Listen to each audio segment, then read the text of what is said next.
تخيلوا ان في معزه كلنا مديونين ليها بالشكر، لانها ببساطه هي اللي اكتشفت القهوه. بيقول لك ايه بقى يا سيدي؟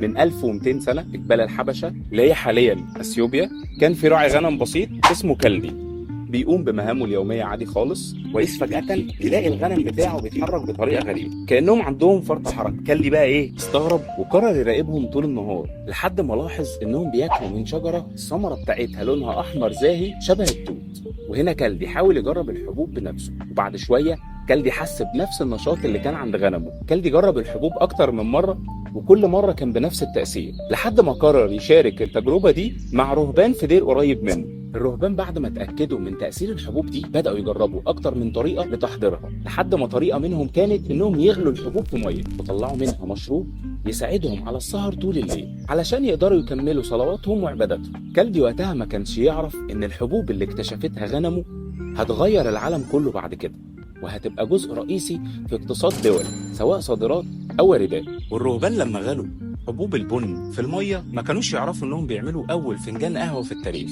كل ده كان بفضل معزه.